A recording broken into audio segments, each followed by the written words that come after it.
Because even for me, being born and raised in London, growing up in London, no one cared about being Nigerian. I mean, no one was interested. No one Yeah. cared about the culture.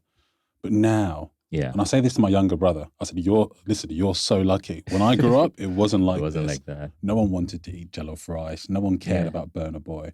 So even for me now, seeing everyone like listening to Wizkid, it's just like, I'm a bit like just shocked because Yeah. growing up, it's like, oh, these are just local Nigerian artists. My cousins would just, love to listen to them. But now it's a shared experience. Our culture is Yeah. shared. I went to Portugal, this Brazilian lady who doesn't speak a word of English.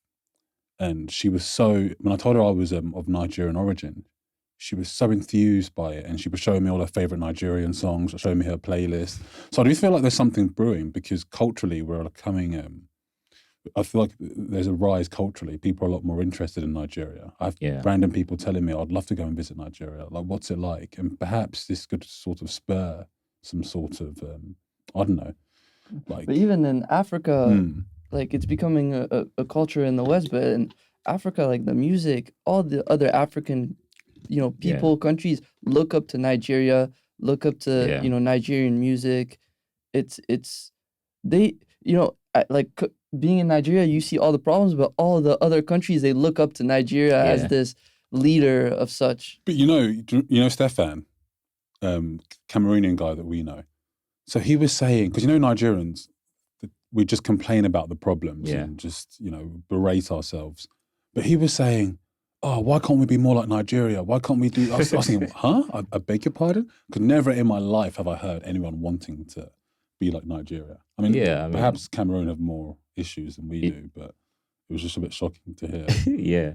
I mean, it just tells you that, look, for every country, I don't think that's peculiar to Nigeria too. Like, even here in the UK, you always, if you look at productivity numbers, it's always compared to the EU, and everybody's the UK is lagging behind other countries. And then when you're from Nigeria living in the UK, and then you're comparing, like, it's almost like two worlds apart. And then so you go elsewhere, you want to be like, so it just tells you that, look, anywhere you go to, their problems, right? Their challenges. And because you are inside that country, right, you can see more of the challenges. And you can see that things can be better. And in fact, when you then live elsewhere, you then also see how things are done differently in those other countries. And you think, look, it can be better, right? Why shouldn't Nigerians have 24 hours electricity supply, for instance? Why does it have to be? Why should there be power cuts? So from your time here, what have you learned that Nigeria needs to sort of copy or emulate? Or what would you take back home?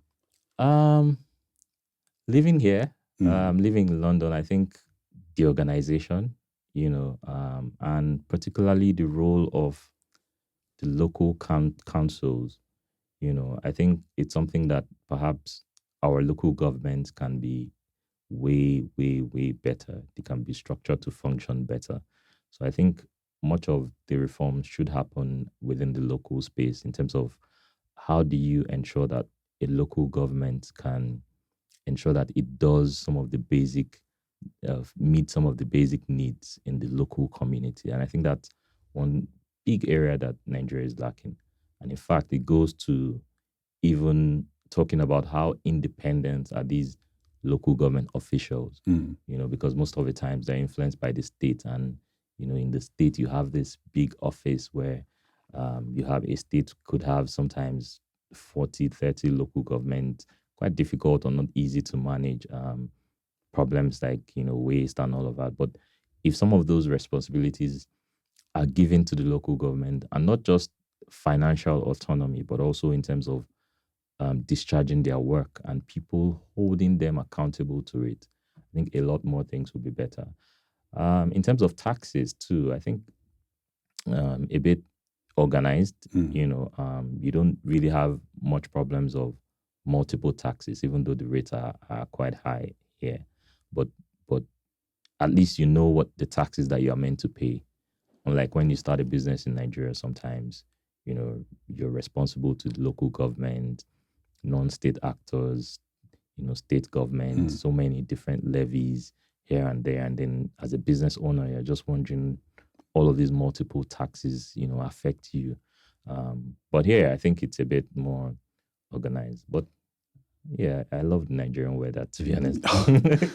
Yeah, the weather is. I think, because I struggled a lot. It must have been a shock to the Yeah, system. it was really shocked shocking when I came in. Because they say it's bad, but until you come, yeah, and then you thought your jacket you were bringing from Nigeria would help you, and then you get hit by that first wind, and then you feel like, this is different, and you get used to adjusting. So many culture shocks that you're just wondering what's going on.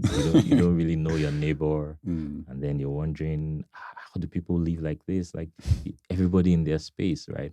Before I got to know just one of my neighbor, it took months, and then he's the only one I know, right? But in Nigeria, as you're coming home, right? In fact, from your street, the security is already like, hey, Mr. Man, welcome. And then you walk into your apartment, and then people are coming to visit. Hey, what did you bring?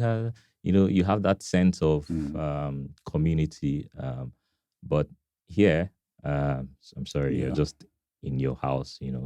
So those are some of the culture shock you will have to deal with. Especially when just moving in. And then, maybe the education system as well, different across institutions, I should say.